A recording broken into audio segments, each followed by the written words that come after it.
பிதாவே, இந்த ஆசீர்வதிக்கப்பட்ட அற்புதமான கால வேலைக்காக ஜெபிக்கிறோம். தேவகுமாரனாகிய இயேசு கிறிஸ்துவின் நாமத்தினாலே நீங்கள் அறிய வேண்டிய ஒருவர் என்கிற இந்த கால ஜெபத்திலே ஒவ்வொரு நாளும் வந்து கர்த்தரை மகிமைப்படுத்த எங்களுக்கு நீ பாராட்டிருக்கிற கிருபைக்காக ஸ்தோத்திரம். தொடர்ந்து பரிசுத்த ஆவியானவர் எங்களோடு கூட இருந்து வழிநடத்தோடு ஜெபிக்கிறோம். இந்த கால வேலை எங்களுக்கு ஆசீர்வதியும், அதிசயங்களை காணப்படும். இயேசு கிறிஸ்துவின் நாமத்தில் வேண்டிக் கொள்கிறோம் நல்ல பிதாவே. ஆமென், ஆமென், ஆமென். ஸ்தோத்திரம். அல்லேலூயா, அல்லேலூயா. ஸ்தோத்திரம். ஒரு பாடலை பாடி தேவனுடைய நாமத்தை மகிமைப்படுத்துவோம். கர்த்தர் நம்மை ஆசீர்வதிப்பாராக. இயேசுவின் பின்னால் நான் செல்வேன், திரும்பி பார்க்க மாட்டேன் என்கிறதான பாடலை பாடி தேவனுடைய நாமத்தை மகிமைப்படுத்துவோம்.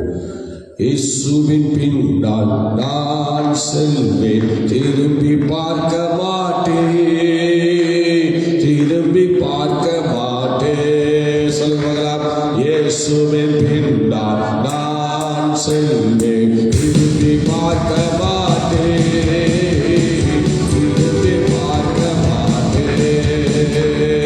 சிலுவையை முன்னால் உலகமே பின்னால், சிலுவையை முன்னால் உலகமே பின்னால், இயேசு சிந்திய இரத்தத்தினாலே என்றும் விடுதலையே, இயேசு சிந்திய இரத்தத்தினாலே எதிலும் விடுதலையே. சொல்லுவாங்க, இயேசுவின் நான் செல்வேன், திரும்பி பார்க்க மாட்டேன், திரும்பி பார்க்க மாட்டேன். இயேசுவின் நான் செல்வேன், திரும்பி பார்க்க மாட்டேன், திரும்பி பார்க்க மாட்டேன். உலகத்தின் பெருமை செல்வத்தின் பற்று எல்லாம் உதறிவிட்டேன், உலகத்தின் பெருமை செல்வத்தின் பற்று எல்லாம் உதறிவிட்டேன். உடல் பொருளாவி உடமைகள் யாவும் ஒப்பு கொடுத்து விட்டேன், உடல் பொருளாவி உடமைகள் யாவும் ஒப்பு கொடுத்து விட்டேன். நானவனாலயோ எனக்குள்ளே இயேசு, நானவனாலயோ எனக்குள்ளே இயேசு, என்ன நடந்தாலும் வேலையிலும் எப்போதும் துதித்திடுவேன். சோத்திரமாவே, என்ன நடந்தாலும் வேலையிலும் எப்போதும் துதித்திடுவேன். நான் செல்வேன், திரும்பி பார்க்க மாட்டேன், திரும்பி பார்க்க மாட்டேன். நான் செல்வேன், திரும்பி பார்க்க மாட்டேன், திரும்பி பார்க்க மாட்டேன். வேதனை நெருக்கம் இன்னல்கள் எதுவும் பெருகாது, வேதனை நெருக்கம் இன்னல்கள் இடர்கள் எதுவும் பிரிக்காது. வெற்றி வேதன் இயேசுவின் அன்பால் கொஞ்சிலும் ஜெயம் பெறுவேன், வெற்றி வேதன் இயேசுவின் தயவால் கொஞ்சிலும் ஜெயம் பெறுவேன். வருகின்ற காலமோ, வருகின்ற காலமோ, வருகின்ற காலமோ, வருகின்ற காலமோ, வாழ்வோ சாவோ வல்ல தூதரோ பிரிக்கவே முடியாது, வாழ்வோ சாவோ வல்ல தூதரோ பிரிக்கவே முடியாது. இயேசுவுக்கு நான் செல்வேன், திரும்பி பார்க்க மாட்டேன், திரும்பி பார்க்க மாட்டேன். இயேசுவுக்கு நான் செல்வேன், திரும்பி பார்க்க மாட்டேன், திரும்பி பார்க்க மாட்டேன். அகிலமெங்கிலும் ஆண்டவரேசு ஆட்சி செய்திடணும். அகிலமெங்கிலும் ஆண்டவரேசு ஆட்சி செய்திடணும். ஆவியில் நிறைந்து சத்தியம் பேசும் சபைகள் பெருகிடணும். ஆவியில் நிறைந்து சத்தியம் பேசும் சபைகள் பெருகிடணும். என் சொந்த தேசம் இயேசுவுக்கே, என் சொந்த தேசம் இயேசுவுக்கே. இயேசுதான் வழி என்கிற முழக்கம் எப்போதும் கேட்கணுமே. இயேசுதான் வழி என்கிற முழக்கம் எங்கும் தொனிக்கணுமே. இயேசுவுக்கு நான் செல்வேன், திரும்பி பார்க்க மாட்டேன், திரும்பி பார்க்க மாட்டேன். இயேசுவுக்கு நான் செல்வேன், திரும்பி பார்க்க மாட்டேன், திரும்பி பார்க்க மாட்டேன். அலையன கடந்தன புதியன புகழ்ந்த பரலோக குடிமகனா. அலையன கடந்தன புதியன புகழ்ந்த பரலோக குடிமகனா. அருவமாகி கடவான இயேசுவை முகமுகமாய் காண்பேன். அருவமாகி கடவான இயேசுவை முகமுகமாய் காண்பேன். இதயமெல்லாம் ஏங்குதையா, இதயமெல்லாம் ஏங்குதையா. இயேசுவே உங்கள் அன்பு வழியிலே என்னாலும் நீருமே. இயேசுவே உங்கள் அன்பு வழியிலே என்னாலும் நீருமே. இயேசுவே நான் செல்வேன், திரும்பி பார்க்க மாட்டேன், திரும்பி பார்க்க மாட்டேன். இயேசுவே நான் செல்வேன், திரும்பி பார்க்க மாட்டேன், திரும்பி பார்க்க மாட்டேன். உலகமே பின்னால் சிலுவையுள்ளாவே, சிலுவையுள்ளார். உலகமே பின்னால் இயேசு சிந்திய இரத்தத்தினாலே என்றும் விடுதலை. இயேசு சிந்திய இரத்தத்தினாலே எதிலும் விடுதலை. இயேசுவுக்கு நான் செல்வேன், திரும்பி பார்க்க மாட்டேன், திரும்பி பார்க்க மாட்டேன்.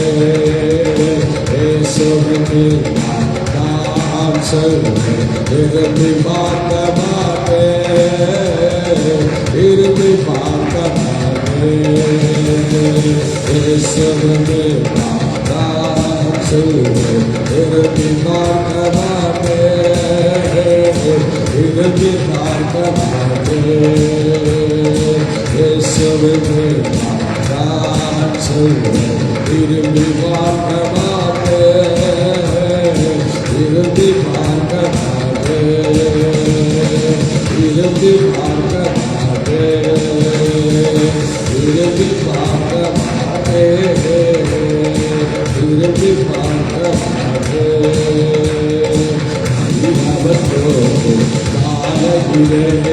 புதிய கொழுக்கிடுதே நாள் புதி செலுத்திடுவோம். இயேசுவுக்கே நமக்கோ கால காலையிலே புதிய கிருபை பொழிந்திடுதே நாள் துதி செலுத்திடுவோம் இயேசுவுக்கே அறியாவத்தோடு காலையிலே சுடர்கள்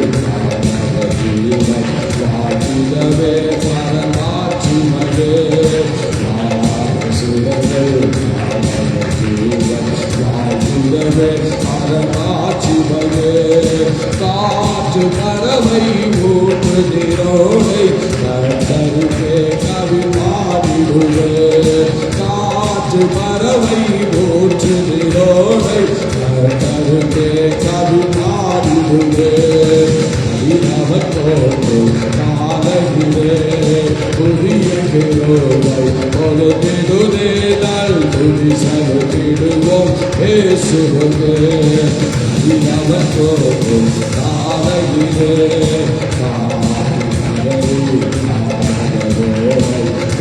கதையும் வெளிப்பாட்டலை போ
வானத்திலே தோன்றிடுவே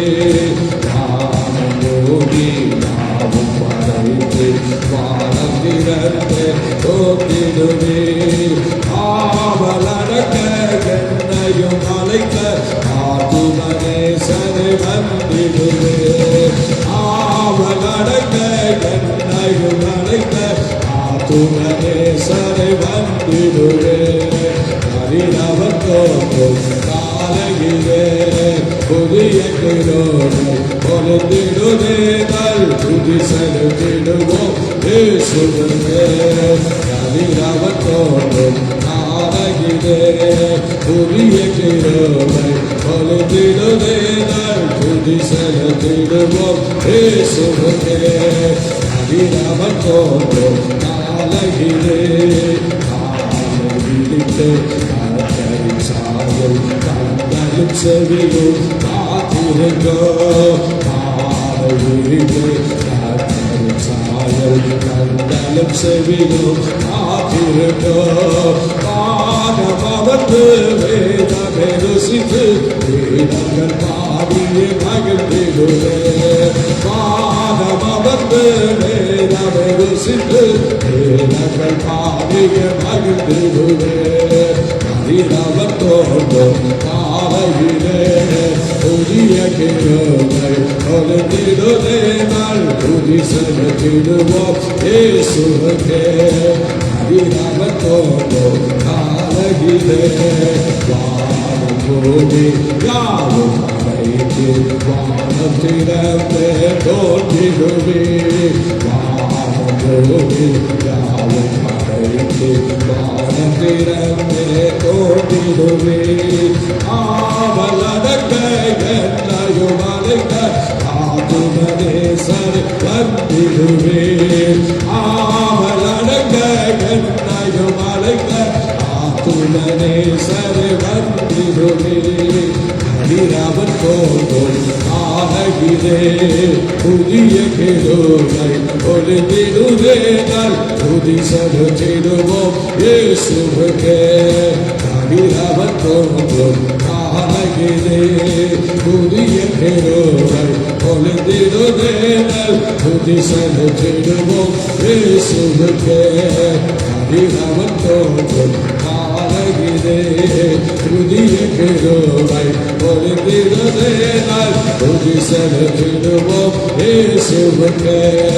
அறிந்தவர் தோன்றும் காலையிலே புதிய கிருபை பொழுதிடுவே. நல் துதி செலுத்திடுவோம் இயேசுவுக்கே. அறிந்தவர் தோன்றும் காலையிலே புதிய கிருபை பொழுதிடுவே. நல் துதி செலுத்திடுவோம் இயேசுவுக்கே. அறிந்தவர் தோன்றும் காலையிலே.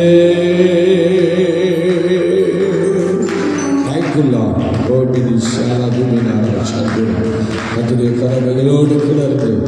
இவ்வளவுகளை நடத்தி வந்ததுக்காக தேங்க்ஸ் பண்றோம். ஆண்டவரே, இரவெல்லாம் எங்களை பாதுகாத்து பராமரித்து எங்களை நடத்தி வந்த கிருபைகளுக்காக ஸ்தோத்திரம். ஆசீர்வாதங்கள் இயேசுவின் நாமத்தில் பிதாவே. ஆமென். அல்லேலூயா, அல்லேலூயா, அல்லேலூயா. ஆண்டவருடைய நாமம் மகிமைப்படுவதாக. இந்த காலை வேளையிலே தேவனுடைய சன்னிதானத்திலே வந்திருக்கிற உங்கள் யாவரையும் வாழ்த்தி அன்போடு வரவேற்கிறேன். கர்த்தர் உங்களை ஆசீர்வதித்து கனப்படுத்துவாராக. அல்லேலூயா, ஸ்தோத்திரம். கர்த்தருடைய நாமம் மகிமைப்படுவதாக. இந்த அருமையான வேளையிலே ஸ்தோத்திரம். ஹல்லேலூயா, ஸ்தோத்திரம்.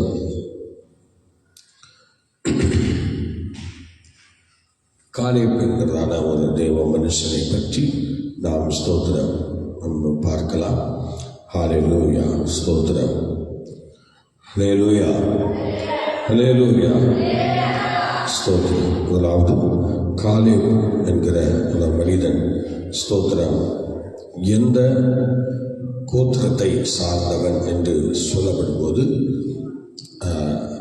12 வேவு பார்க்க 12 பேரை அனுப்பிய போது அந்த 12 கோத்திரத்தில் யூதா கோத்திரத்துக்காக காலேப் சென்றதாக சொல்லப்பட்டிருக்கிறது. அல்லேலூயா, ஸ்தோத்திரம். அது நீங்கள் 14ஆம் அதிகாரம், யோசுவாவின் புஸ்தகம் 14ஆம் அதிகாரம், ஸ்தோத்திரம், 6 to 14 வசனங்களை படிக்கும்போது அதில் நம்ம தெரிந்து கொள்ளலாம். வாசிங்கள் பார்க்கலாம். 14ஆம் அதிகாரம் 6வது வசனத்திலிருந்து படிங்க.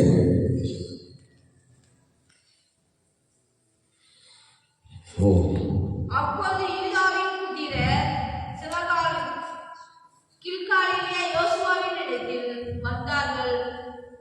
கேனாசியனாகிய எப்ரோயின் குமாரனாகிய காலேப் அவனை நோக்கி, காதேஸ் பானேயாவிலே கர்த்தர் என்னை குறித்து உம்மை குறித்து தேவனுடைய மனுஷனாகிய மோசேயுடைய சொன்ன வார்த்தையை நீர் அறிவீர். தேசத்தை வேவு பார்க்க கர்த்தரின் தாசனாகிய மோசே என்னை காதேஸ் பானேயாவிலிருந்து அனுப்பினது போல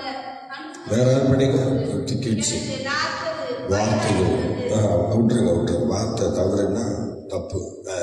வேற ஆள் படிங்க.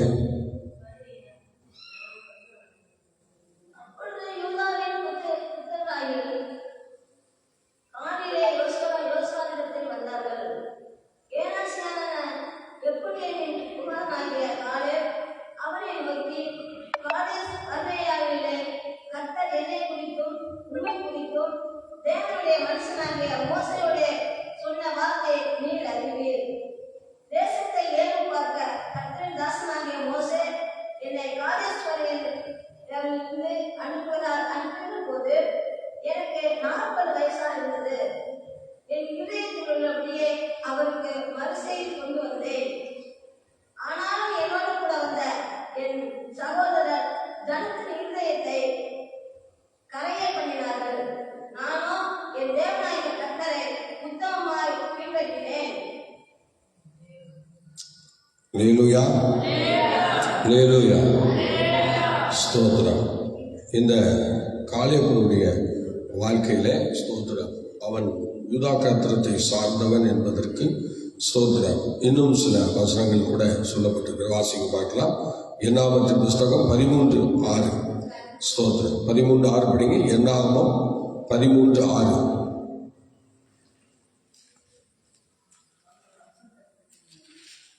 ஹல்லேலூயா, ஸ்தோத்திரம்.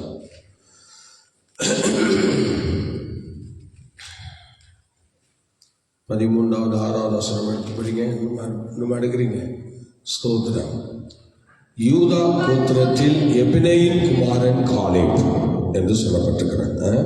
யூதா கோத்திரத்தில் எபினேயின் குமாரன் காலேப் என்கிறதாக இந்த வசனம் அழகா நமக்கு தெளிவுபடுத்துகிறது. ஸ்தோத்திரம். ஆனால் உண்மையாக காலேப் ஒரு யூதனா அப்படின்னு பார்த்தா அவங்களுடைய தகப்பனார் ஸ்தோத்திரம் என்று சொல்லும்போது அவன் ஸ்தோத்திரம் வேறு விதமாய் அவனை எல்லாரும் பார்க்கிறார்கள். தகப்பனார் ஸ்தோத்திரம் வேற வம்சத்தை அப்படின்னா கேனேஜ் ஸ்தோத்திரம் எப்னேயின் மூலம் காலேப் தனது தந்தை எப்னேயின் மூலம் கேனேஜ் வம்சத்தை சார்ந்தவன். இது கானான் அல்லது ஏதோமுடன் தொடர்புடைய பழங்குடி போதை மக்கள் அந்த சூழ்நிலையில் இருந்து யூதருக்குள் சேர்க்கப்பட்டவன் என்று சொல்லப்பட்டிருக்கிறது. யூதருக்குள் இணைக்கப்பட்டவன் என்று சொல்லப்பட்டிருக்கிறது. ஆனால் யூதா கோத்திரத்துக்காக அவனுடைய வைராக்கியத்தை பார்த்து அவனுடைய நல்ல அணுகுமுறையை பார்த்து இப்ப என்ன செய்யறாங்க, அவனை யூதா கோத்திரத்தில் எடுத்துக்கொள்கிறார்கள். காலேப்பை ஒருத்தர் வைராக்கியமா இருந்தா தனது குடும்பத்துல ஒருத்தரா ஏத்துக்கிறையா, அது மாதிரி இன்னைக்கு ஸ்தோத்திரம் காலேப் யூதா கோத்திரத்துக்காக ஸ்தோத்திரம் அவன் கடந்து செல்கிற வைராக்கியம் உள்ளவனாய் அங்கே இணைக்கப்படுகிறான். அதுபோலதான் இன்னைக்கு நீங்கள் நானும் யூதா கோத்திரத்திலே இன்னைக்கு இணைக்கப்பட்டிருக்கிறோம். ஆண்டவருக்காக எழுப்பி ஸ்தோத்திரம் பல வேலைகளை செய்வதற்காக நாம் தேவனுடைய சன்னிதானத்திலே இணைக்கப்பட்டிருக்கிறோம் என்பதை நாம் கண்டடைந்திருக்கிறோம். அடுத்தது ஸ்தோத்திரம், இந்த ஸ்தோத்திரம் காலேபுக்கு பெயருக்கு அர்த்தம் என்று சொன்னால் இதுல ஸ்தோத்திரம், அதுல எபிரேய பாஷையில நாய் என்று தான் சொல்லப்பட்டிருக்கிறது. நாய் ஸ்தோத்திரம். அப்ப இந்த ஸ்தோத்திரம் அப்படின்னா எதை சொல்றாங்க? அவன் ஸ்தோத்திரம் அப்படிப்பட்ட ஒரு விசுவாசம் உள்ளவன். ஸ்தோத்திரம், அவன் ஸ்தோத்திரம் ரொம்ப ஒரு விசுவாசம் உள்ள ஒரு மனுஷன். அதனால அவன் ஒரு அற்புதமாய் அவனுடைய காரியத்தை சொல்கிறார்கள். ஹீப்ருவில் காலேப் என்பது என்றால் நாய் என்று பொருள்படுகிறது. அப்படின்னா இது விசுவாசம், முழு இருதயம் அல்லது எளிய சேவகன் என விளக்கப்படுகிறது. அல்லேலூயா. ஸ்தோத்திரம். பைபிள் சூழலில் படிக்கும்போது முழு மனதுடன் கர்த்தரை பின்பற்றியவன் என்பதை காட்டுகிறது. ஸ்தோத்திரம். பார்த்தீங்களா? முழு மனதுடன் கர்த்தரை பின்பற்றுகிற ஒருவன் என்று காட்டுகிறது. வேதத்தில் எவ்வளோ நபர்கள் ஆண்டவரை பின்பற்றி வந்திருக்கிறார்கள். ஆனால் காலேப் என்று சொல்லும் பொழுது அவன் பெயருக்கு ஒரு அர்த்தத்தை தந்திருக்கிறாங்க. அவன் அந்த ஹீப்ருல முழு மனதோடு கர்த்தரை ஆராதிக்கிற ஒரு சேவிக்கிற ஒரு மனுஷன் என்று சொல்லப்பட்டிருக்கிறது. முழு மனதோடு இன்னைக்கு நம்ம சில இடங்களிலே ஆண்டவருடைய நாமத்தை மகிமைப்படுத்த முடியாமல் போய்விடுகிறது என்பதை நாம் அறிந்திருக்கிறோம். அல்லேலூயா. ஸ்தோத்திரம், ஸ்தோத்திரம். காலேப் தனது தந்தை எப்னேயின் மூலம் கெனிச் என்கிறதான வம்சத்தை சேர்ந்தவன். இது கானான் அல்லது ஏதோவுடன் தொடர்புடைய பழங்குடி மக்கள் மத்தியிலே காணப்படுகிறது. இருப்பினும் அவன் யூதா கோத்திரத்துடன் முழுமையாக இணைக்கப்பட்டு அதன் தலைவராகவும் ஸ்தோத்திரம் எப்ரோனை பெற்றுக்கொண்டவராகவும் ஸ்தோத்திரம் பதிவாகிறார். ஆகவே ஸ்தோத்திரம் இந்த பழங்குடிகளில் ஒருவராக ஸ்தோத்திரம் அவர் காணப்படுகிறார். நீங்கள் ஸ்தோத்திரம் இப்படி 15ஆம் அதிகாரம் 19 படிக்க பார்க்கலாம். 15ஆம் அதிகாரம். ஹல்லேலூயா. ஸ்தோத்திரம், ஸ்தோத்திரம், ஸ்தோத்திரம், ஸ்தோத்திரம்.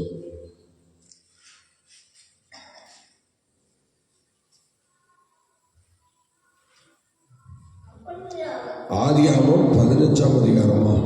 படிக்க பார்க்கலாம். ஆதியாகமம் 15ஆம் அதிகாரம் அந்த வசனத்தை படிங்க.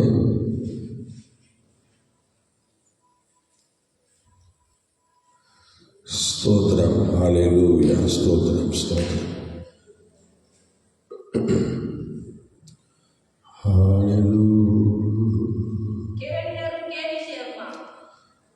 ஸ்தோத்திரம். சரி, நீங்க 14 யோசுவா 14:6 படிக்கணும். அப்புறம் படிங்க. அப்படி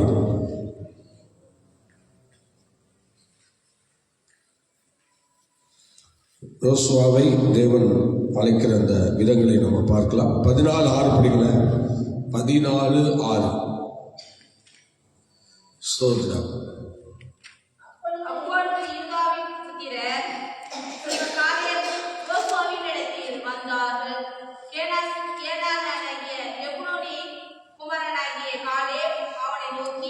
அப்ப இந்த கேனானியாகிய எப்ரோன் அப்படின்னு சொல்றார் பாருங்கள். எபினேயின் குமாரன், கேனானியனாகிய எபினேயின் குமாரன். சோதரன் அங்கே அவனுக்கு அந்த பெயரை சூட்டுகிறார்கள். அடுத்த 14 படிங்க.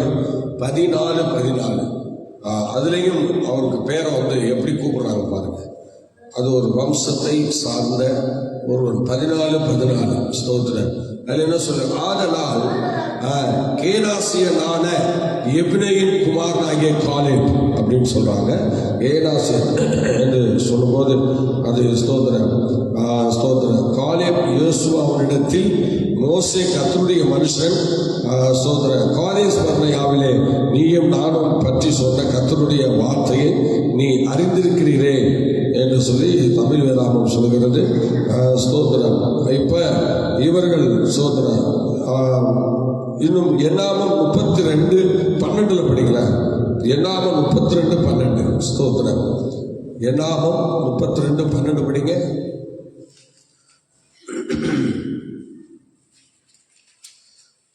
எண்ணாமம் 32:12. எகிப்திலிருந்து வந்தவர்களில் 20 வயது முதல் அதற்கு மேற்பட்ட மனிதர்களில் ஒருவரும் என்னை உத்தமமாய் பின்பற்றாதபடியால் அவர்கள் நான் ஆபிரகாமுக்கும் ஈசாக்குக்கும் யாக்கோபுக்கும் ஆணையிட்டு கொடுத்த தேசத்தை காண்பதில்லை என்று ஆணையிட்டிருக்கிறேன் என்றார்.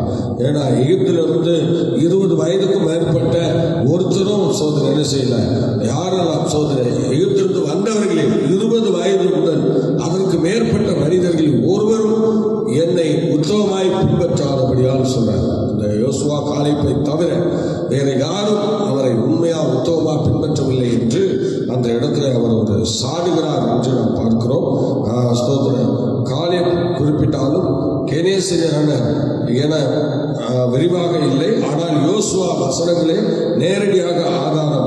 இவனை காலேப்பின் வம்சத்திலே கேனேசியனாக உறுதிப்படுத்தப்படுகிறார். ஸ்தோத்திரம். எப்படி ஸ்தோத்திரம் ஸ்தோத்திரம் ஸ்தோத்திரம். நீங்கள் ஸ்தோத்திரம் நீங்கள் படிக்கலாம். அவருடைய வசனங்களை நாம் படிக்கும்போது, அவருடைய வார்த்தைகளை நாம் படிக்கும்போது அது மிகவும் ஸ்தோத்திரம் தொடர்பான சில விஷயங்களை நம்ம படிப்போமா, படிச்சு பார்க்கலாம். ஸ்தோத்திரம். என்னாகும் 32ஆம் அதிகாரம், அதில் காலேப் தொடர்பான ஸ்தோத்திரம் வசனம் 12 வசனங்களாக படிக்க பார்க்கலாம். 12 வசனங்கள் காலேப் தொடர்பான வசனங்கள் இருக்கிறது. இது அவரது விசுவாசத்தை வலியுறுத்துகிறது. வசனம் 12 படிக்க பார்க்கலாம். ஸ்தோத்திரம். என்னாமோ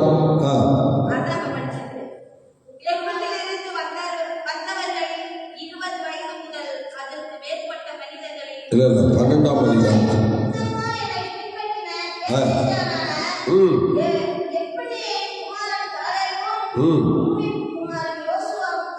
ஆமா, பாத்தீங்களா? இந்த 12ஆம் வசனத்திலே சொல்லப்பட்டிருக்கிறது, என்னை உத்தமமாய் பின்பற்றின எபினேயின் குமாரன் காலேபும் நூனின் குமாரன் யோசுவாவின் தவிர எகிப்திலிருந்து வந்த 20 வயதிற்கு மேற்பட்ட எந்த மனுஷனும் அந்த பூமியை பார்க்க முடியல. ஏனெனில் அவர்கள் என்னை உத்தமமாய் பின்பற்றவில்லை. ஸ்தோத்திரம். அல்லேலூயா, அல்லேலூயா.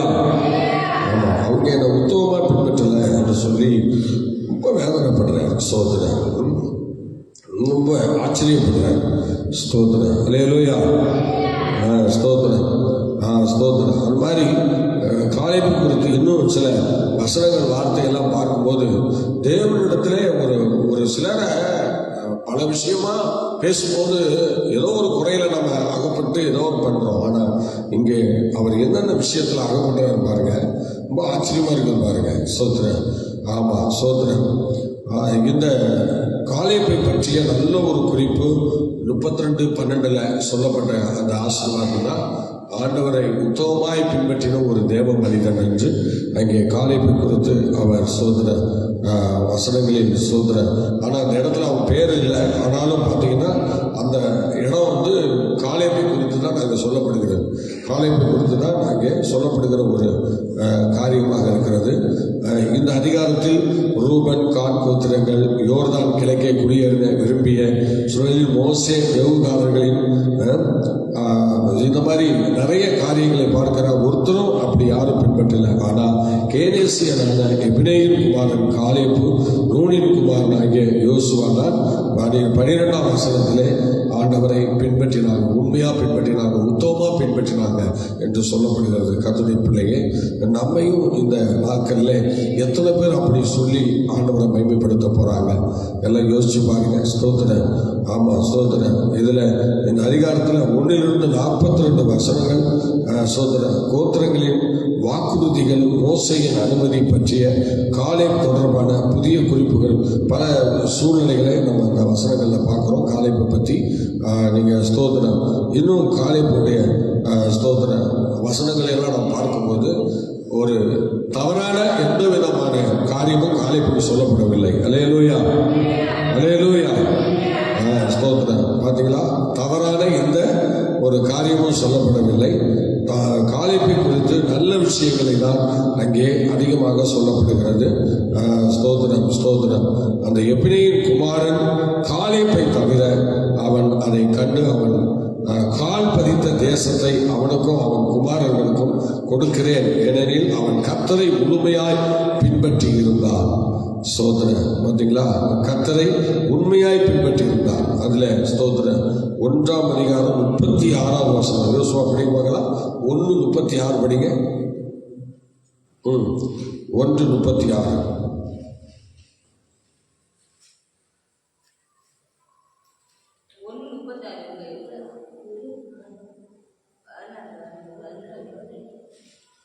ஹல்லேலூயா. ஸ்தோத்திரம் ஆண்டவரே. என்ன மாமா?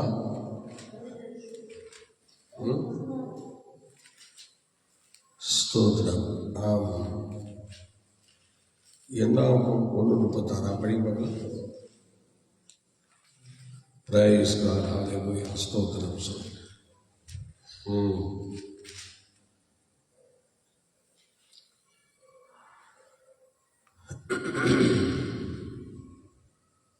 ஒன்று 36 படிங்க.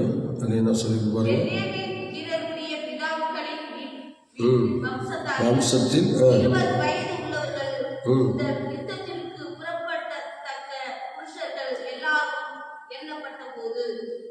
ஸ்தோத்திரம். அந்த 20 வயதுக்கு மேற்பட்டவர்கள் அந்த இடத்துல எண்ணப்படுகிற ஒரு சூழ்நிலையை நம்ம பார்க்கிறோம். ஹல்லேலூயா. ஸ்தோத்திரம். ஸ்தோத்திரம். சார், இந்த வசனங்களிலே நம்ம யோசுவா காலேபை தவிர உண்மையாய் பின்பற்றின ஒரு குரூப்ஸ் வேற யாரையுமே அதிகமாக சொல்லப்படவில்லை. சோதரன் 6 லட்சம் பேர்ல இந்த 2 பேரை தான் கர்த்தர் தனக்காக எடுத்துக்கொண்டார். சோதரன் மற்ற எல்லாரும் கைவிடப்பட்டு எல்லாரும் வழியிலே பயணங்களிலே அழைக்கப்பட்டார்கள். உண்மை என்று சொல்லுகிறது எல்லாருக்கும் கிடைக்காது. ஒரு சிலருக்கு தான் இந்த வசனங்களை ஆண்டவர் நமக்கு கோடிட்டு காட்டுகிறார். ஆகவே ஸ்தோத்திரம், நீங்கள் கர்த்தருடைய வசனத்துக்கும் வார்த்தைக்கும் கீழ்ப்படிந்து அவருடைய வார்த்தையை அடிபணிந்து நடக்கும்போது ஸ்தோத்திரம், ஆண்டவர் கொண்டு போகிறார் நம்முடைய வார்த்தையை. ஸ்தோத்திரம். பார்த்தீங்களா? ஸ்தோத்திரம். அல்லேலூயா. ஸ்தோத்திரம். ஸ்தோத்திரம். ஒரே இடத்துல நம்ம இன்னைக்கு இந்த மாதிரி ஒரு ஆசீர்வாதமான காரியங்களை கர்த்தர் நமக்கு தராருன்னா சாதாரண விஷயம் இல்லை. ஸ்தோத்திரம். ஹல்லேலூயா. கர்த்தருடைய கரம் கூட இருந்து இன்னைக்கு ஒவ்வொருத்தரையும் வழி நடத்தி வருதுன்னா அது சாதாரண விஷயம் இல்லை. கர்த்தர் நமக்கு விசேஷித்த ஸ்தோத்திரம் ஒரு அழைப்பு, அந்த மாதிரி ஒரு ஆண்டவர் மேலே உள்ள ஒரு அன்பு, ஆண்டவர் மேலே உள்ள ஒரு தாகம். ஸ்தோத்திரம். இதெல்லாம் நம்ம எல்லாருக்கும் காணப்படுவதில்லை. ஏதோ ஒரு சிலருக்கு தான் அந்த உண்மை உத்தமம் அப்படிங்கிற அந்த விஷயம்லாம் இருக்கும். எல்லாருக்கும் வராது. என்னதான் சொன்னாலும் எல்லாருக்கும் அந்த மாதிரி எண்ணங்கள் வர வாய்ப்பு இல்லை. அல்லேலூயா சொல்லுவோமா? அல்லேலூயா. ஸ்தோத்திரம். ஸ்தோத்திரம். ஸ்தோத்திரம். ஸ்தோத்திரம். 1:36 ஸ்தோத்திரம். ஸ்தோத்திரம். அதனால நீங்க ஒவ்வொரு வசனங்களையும் அந்த காலேபுக்குரிய நிறைய வசனங்கள் இருக்கிறது. ஆனாலும் ஸ்தோத்திரம் சில வசனங்களை மாத்திரம் தான் நம்ம படித்தோம். ஸ்தோத்திரம். அதனால் வசனங்கள் வார்த்தைகளை கொஞ்சம் கவனித்து பார்க்கும்போது ஸ்தோத்திரம் நீங்கள் படிக்க பார்க்கலாம். ஸ்தோத்திரம். ஹல்லேலூயா. ஸ்தோத்திரம். என்னாமம் 13:14 படிங்க. ஸ்தோத்திரம். 13:14.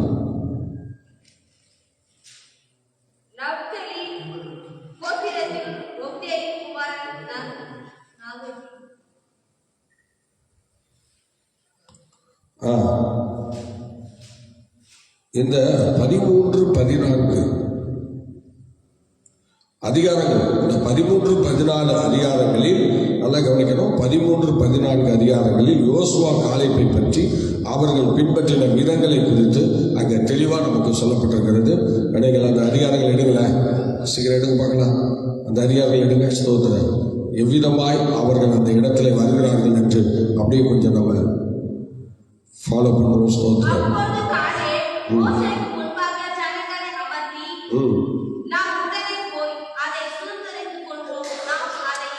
எந்தெந்த இடத்துல யார் இடம் வருவா என்றெல்லாம் நம்ம பார்க்கிறோம். ஆனா அந்த இடத்துல 10 கோத்திரத்தில் உள்ளவர்கள் துர்ச்செய்தியை சொல்லும்போது, ஆனால் அந்த யோசுவா மாத்திரம் அங்க என்ன செய்கிறார்? யோசுவா காலேப் மாத்திரம் அங்க பாருங்க, அந்த காலேப்பு பெயரை சொல்லி அங்க சொல்றாங்க, அவன் ஜனங்களை அமர பண்ணி உட்கார பண்ணி படிங்க.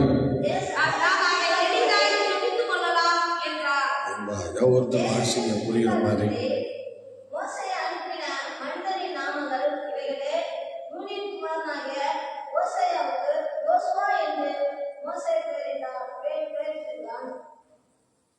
போட்டு குழம்பு எடுக்கிறீங்க, வசனத்தை கரெக்டாக கொடுக்காம ஆளுக்கால் வாசிக்கிறதுனால எனக்கு ஒன்றும் புரிய மாட்டேங்குது.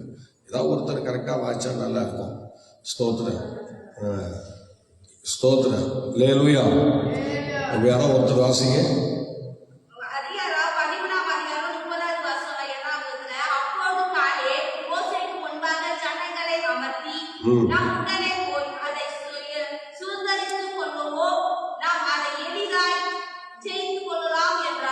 சரி போதும் கொடுங்க. இப்ப பாருங்க, யோசுவா காலேபுடைய விஷயங்கள் என்ன அப்படின்னா, எந்த இடத்துல அவங்க வந்தாலும் கலகமோ அல்லது பிரச்சனையோ அங்க இருக்காது. அவனுக்கு வரும்போது அவங்க சார்பில் என்ன வரும் அப்படின்னா சமாதானம்.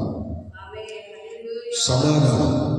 ஏன்னா இந்த 10 கோத்திரம் வந்து சொல்லி எல்லாரையும் வந்து என்ன பண்ணிட்டாங்க, குழப்பி எடுத்துட்டாங்க. ஆனால் இவர்கள் வந்து அதை எளிதா நம்ம சுதந்திரிக்கலாம், அப்படிலாம் ஒன்றும் பிரச்சனை இல்லை, இதெல்லாம் நம்மளால முடியாதது இல்லை, நம்ம கண்டிப்பா அதை போய் சுதந்திரிக்கலாம், அவங்களாம் சும்மா சாதாரண மனிதர்கள் என்று சொல்லி இப்படி என்ன பண்ணாங்க, நல்லா அருமையா உட்கார வச்சு பாடம் சொல்றாங்க. ஆனா அந்த 10 கோத்திரத்தை சார்ந்தவர்கள் வந்து என்ன பண்றாங்க, அவங்க மனசுல உள்ளதெல்லாம் கொட்டுறாங்க. அவங்க சும்மா லைட்டா என்னத்தை பார்த்தாங்களோ அதை உடனே வந்து கொட்டுறாங்க, உள்ள போகல. ஆனா யோசுவா காலேபு 40 நாள் உள்ள போய் அந்த காரியங்களை விசாரிக்கிறாங்க, வேவு பார்க்கறாங்க. ஸ்தோத்திரம் அல்லேலூயா. மோசே அனுப்பும்போது ஸ்தோத்திரம் அந்த கானானுக்குள்ள 40 நாள் அவங்க போயிட்டு அந்த காரியங்கள் எல்லாம் பார்க்கறாங்க. எல்லாம் பார்த்து விசாரிச்சு எல்லாம் வரும்போது நல்ல ரிசல்ட்டோடு வராங்க. ஆனா இவனும் போய் ரொம்ப கலக்கி எடுத்துட்டாங்க. சோதரன் சில வாழ்க்கையில சோதரன் கலக்குறவங்களா தான் இருப்பாங்க. சோதரன் எதையாவது குழப்பிட்டே இருக்கணும். சோதரன் அல்லேலூயா. சோதரன் அந்த உண்மை உத்தமங்கிறதுக்கு இடமே இருக்காது சில பேருடைய லைஃப்ல. அந்த மாதிரி உண்மையா கர்த்தரை பின்பற்றணும். சோதரன் நம்ம போன் நின்னாலே அங்க கலகம் தான், நம்ம போய் நின்னாலே அங்க பிரச்சனை தான் வச்சுக்கல. சோதரன் ஆனா யோசுவா காலேபு அப்படி இல்லை, அவங்க போய் நின்னாலே அந்த இடம் சமாதானம், அந்த இடம் எல்லாருக்கும் ஒரு அமைதி சூழ அந்த இடம் காணப்படும். ஸ்தோத்திரம். ஆனால் அவர்கள் அந்த வசனங்களை தொடர்ந்து நீங்க வாசிக்க பார்க்கலாம். தொடர்ந்து வாசிங்க.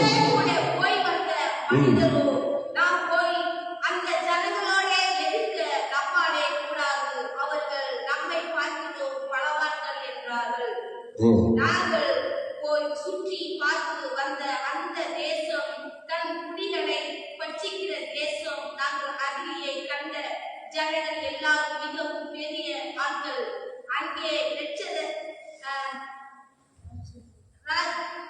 ராஜந்த பிரேவியான ஏலாவின் குமாரனாகிய ரட்சதரையும் கண்டோம். நாங்கள் எங்கள் பார்வைக்கு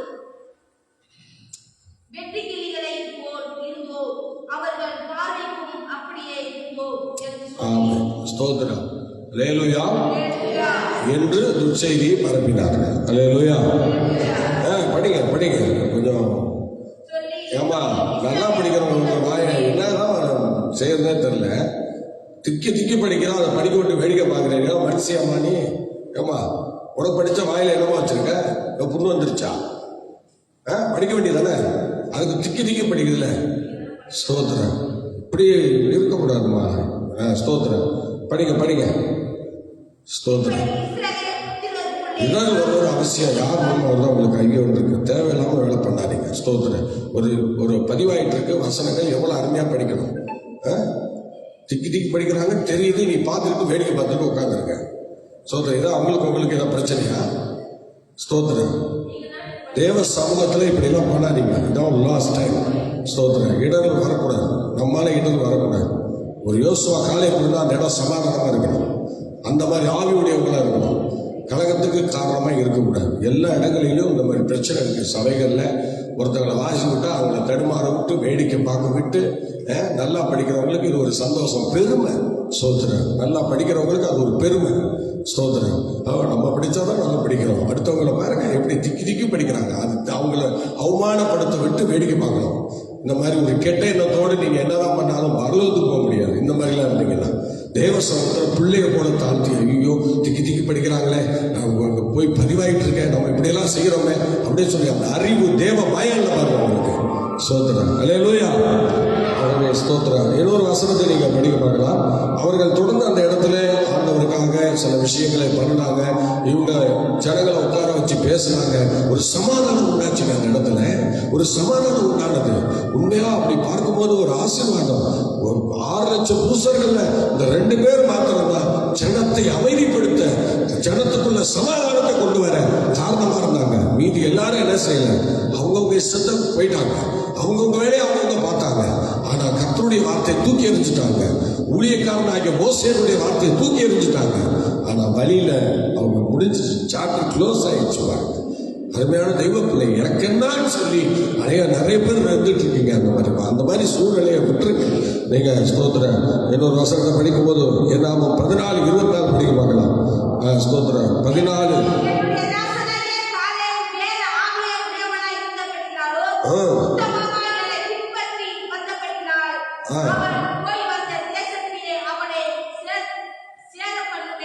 போதும். பார்த்தீங்களா, வேற ஆவி உடையவனா இருந்தான். அதனால அவன் போய் வந்த தேசத்துல அவனை சேர பண்ணன்னு சொன்னாரு. மற்றவங்க யாரும் போகல. சோதரன். காலேபு வேற ஆவி உடையவனா இருந்தான். எல்லாரும் மாதிரி இருக்கக்கூடாது. சோதரன் வேற ஆவி உடையவனாக இருந்தான். ஸ்தோத்திரம். உனக்குள்ள என்ன ஆவி இருக்குது? கர்த்தருடைய பிள்ளைங்க, கானானை சுதந்திரிக்கிற ஆவி இருக்கிறதா? அல்ல கலகம் பண்ணி பிரிச்சு விடுகிற ஆவி இருக்கா? ஸ்தோத்திரம். யோசித்து பாருங்க. கலகம் பண்ணி பிரிச்சவங்க 10 பேர் வாதையினால் இறந்து போனார்கள். வாதையினாலே இறந்து போனார்கள். ஆனால் சமாதானத்தை கொண்டு வந்த 2 பேர் மாத்திரம் அந்த கானானுக்குள் பிரவேசித்தார்கள். நீங்க எந்த கானானுக்கு போக போறீங்கன்னு சொல்லி கொஞ்சம் யோசிச்சு பாருங்க. இந்த பூமியில நீங்க சமாதானத்தை கொண்டு வரவங்களா இருந்தா உங்களை அந்த கானானுக்குள்ள ஆண்டவர் அழைச்சிட்டு போவார். ஸ்தோத்திரம். இல்லைன்னா வனாந்தரம் நமக்கு ஒரு மாறி இருக்கும். வனாந்தரம் நமக்கு ஒரு சூழ்நிலை கொண்டு வரும். ஆனால் அந்த வனாந்தரம் என்று சொல்கிறது தேவனுக்கு சோதர சித்தமில்லாத நிறைய விஷயங்களை செய்ய தோன்றும். அதனால அந்த மாதிரி சூழ்நிலை இல்லாம சோதர வனாந்தரத்தை நம்ம எல்லாரும் கடந்து அதுக்கு பிற்பாடு தான் நம்ம என்ன செய்ய முடியும்? தேவனுடைய சமூகத்தில் அந்த கானானுக்குள்ள பிரவேசிக்க முடியும். காலேபு வேறு ஆவி உடையவனாக இருந்ததுனால இன்னைக்கு அவன் உள்ளே போனான். சோதர அந்த கானானை சோதரித்தான். எல்லாருக்கும் அது கிடைக்கல. எல்லாருக்கும் அது கிடைக்கல. காலேபுக்கு கிடைச்சது. உங்களுக்கு எனக்கு கிடைக்குமா? அந்த இடம் நமக்கு கிடைக்குமா? நம்முடைய ஜீவி அதுக்கு ஏற்ற மாதிரி இருக்கா? எல்லாருடைய கரங்களை உயர்த்துவோம்.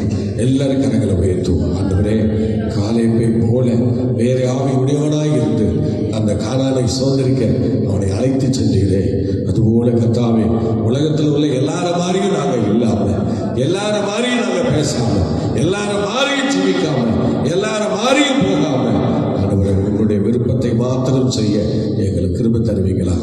ஆண்டவரே, உங்க அன்பு கரங்கள்ல எங்களை தாழ்த்தி ஒப்படைக்கிறோம்ப்பா. இயேசுவின் நாமத்தினாலே ஆண்டவரே உங்க மகிமை இறங்கி வரட்டும். ஆண்டவரே, இயேசு வரும்போது அவருடைய சத்தத்தை கேட்டு அவரோடு இணைகிறவர்களாக எங்களை மாற்றுகிறாங்க. தேவகரம் கூட இருந்து வழி நடத்தட்டும். பெரிய காரியங்களை செய்யும். இயேசுவின் நாமத்தில் வேண்டிக் கொள்கிறோம் நல்ல பிதாவே. ஆமென், ஆமென், ஆமென்.